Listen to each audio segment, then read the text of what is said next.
Hello everyone, what's up? In this video I'll show you how I painted this Emperor's Children Fellblade using Gaahleri Kaleido acrylic metallics and acrylic clear paints to create a candy purple and candy pink finish.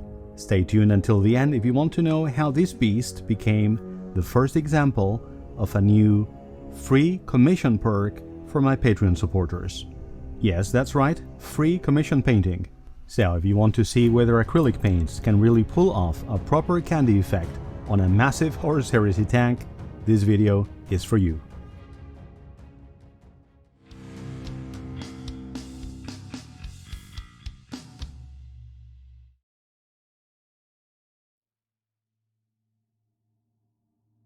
So I received this beautiful hunk of plastic fully built, as requested, on the 5th of April, and immediately set about getting it ready for primer.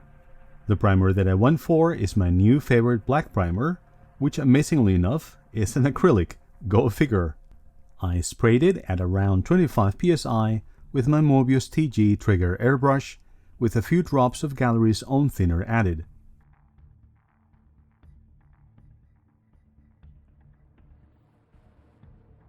The main gun I texturized by stippling Mr. Surfacer 1200 with an old brush. As you can see, most of the Fellblade accelerator cannon's infamous seam is gone. Prior to that, I had used clamps to make excess melted plastic flow from the seam, so to speak, and then carefully gave that several rounds of sanding. On this close-up, you can see one of the reasons why I love this primer, by the way. Look at how beautifully it atomizes. To have an acrylic primer, which does not clog the airbrush, is really something, but wait until the finish is done and you will see. Going back to those seams, you might be able to tell that the seam is gone on one side, but still faintly visible on the other. Let's call it 85% removed.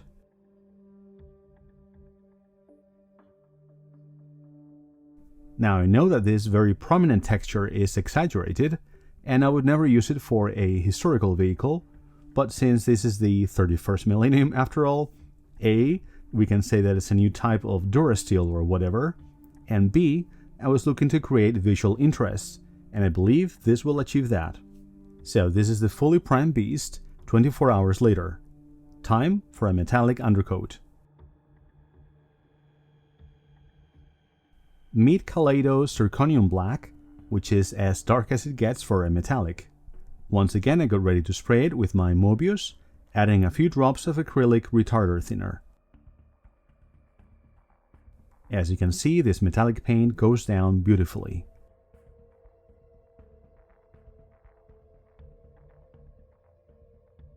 Essentially, it just metallizes the gloss black with a super fine metallic flake, so I would say that it's true to its name.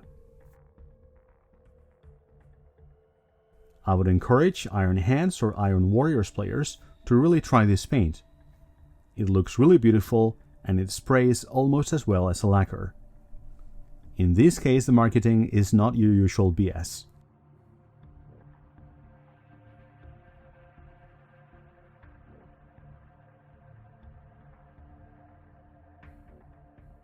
So a few minutes later, I inspected my work and I must say that I was very happy with the results.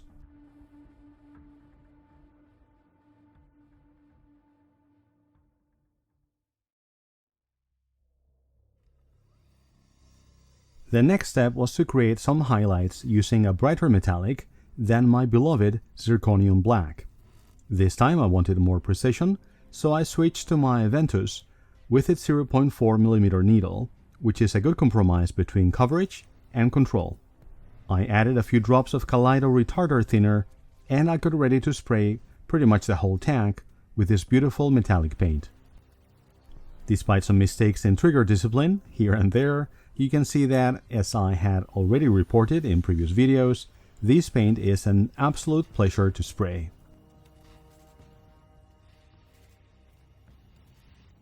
The idea is to highlight the center of each panel while leaving that extremely dark Zirconium Black visible towards the edges. That way we create natural shading without having to introduce actual black paint into the recipe.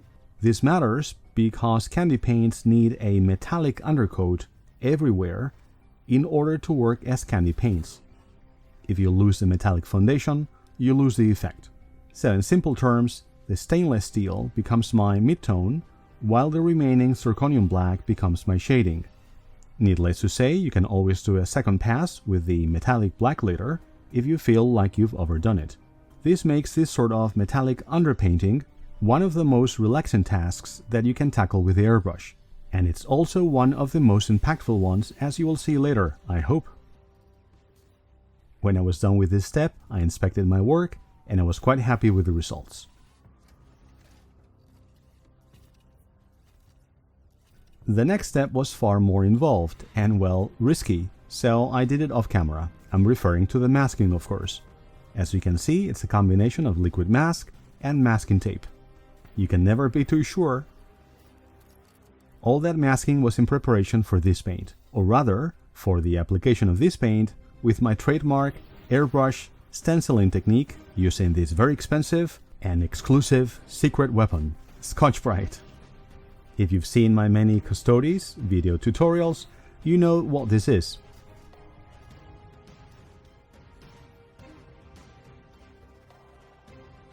Whoops, sorry about the camera there, guys. I'm afraid that much of this footage, for this step I mean, was subpar compared to my regular Custodes videos, but somehow it was quite difficult for me to record it. I hope that you get the general idea though. The difference that this makes to any candy coat cannot be overstated. You may like other sorts of patterns like marble or maybe a simple clean highlight, but I really like the organic, asymmetrical effects that this creates. One person on Instagram described it as the purple glowing from within, which I think is a beautiful and very apt description, and high praise considering it came from a very accomplished painter indeed. So thank you, Neurobolter.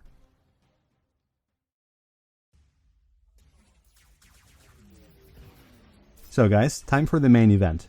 This is Kaleido Clear Purple, the first water-based clear paint that I have ever airbrushed. For this, I decided to switch to my Swallowtail Trigger airbrush with its smallest 0.28mm needle. I set my new super powerful compressor to 22 psi and I tested the paint on my left glove as I always do. My initial passes with the airbrush were very cautious. First of all, I had never tested this paint, not even on a spoon mind you, before I did this, and I was spraying this without any thinning, so I wanted to see how the paint would behave. Secondly, with any candy finish, I always recommend to do what is known as a tack coat first, applying a very light, uniform layer of the paint all over one part or section of the model, then moving on to the next one, and so on. To be honest with you, this is just good practice airbrushing in general, but with candy paints it can be particularly decisive. In other words, you can see how gently and gradually I'm increasing opacity, or maybe vibrancy I should say, in this part of the tank. That transition from metallic to purple, little by little, is pretty cool, isn't it? The trick here is to keep the airbrush in motion and to ensure that this very transparent and subtle initial coat is applied in a completely uniform fashion. After a while, I then switch to another part of the model, in this case the right side of the hull. Again, I don't even try to achieve full opacity or vibrancy in one go. I hope that you get the idea. By this stage I had spent 6 minutes non-stop spraying this paint, and it was still behaving beautifully. No clogs and no dry tip, despite the fact that I hadn't thinned it at all. Now that's really impressive, given that spraying so cautiously for long periods of time is a real torture test for any acrylic paint. Now, however, it was time for the fun part. Forgoing caution and doing a second wet coat on each segment or part of the tank one by one. I bet you're going to enjoy this almost magical increase in vibrancy. Am I right?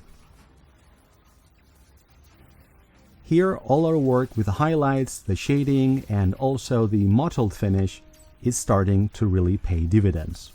That transition from darkest to most vibrant is really worth it.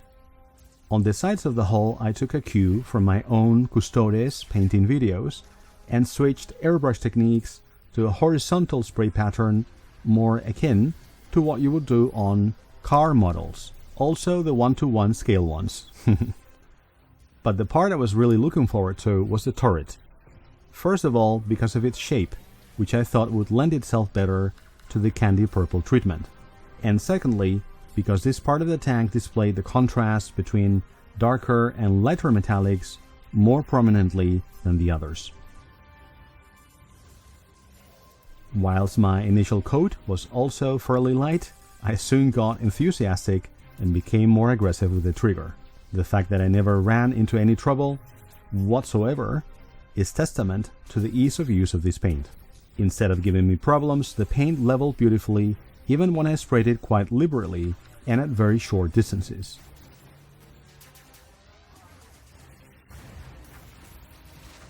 In any case, the results, I believe, speak for themselves. That looked pretty good already, don't you think?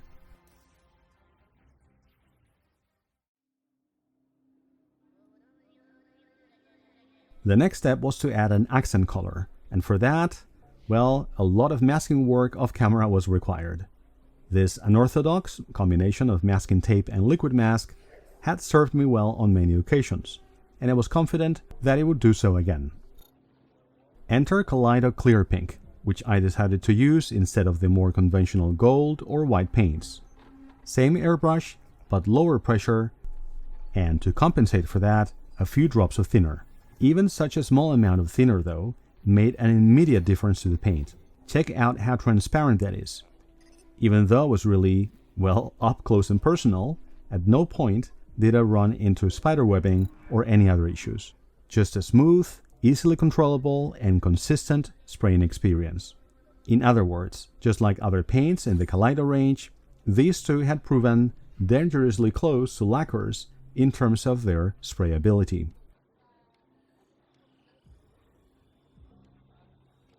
By the way, I hope that you're enjoying these close-ups of the turret, guys. I do think it's some of the best footage that I have related to candy paints. As I was spraying this, I knew that unless there was like a huge masking disaster, the results would be pretty good. Maybe not perfect, eh?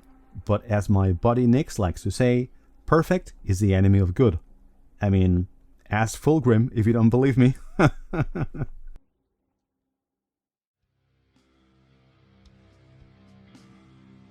So there you have it, guys.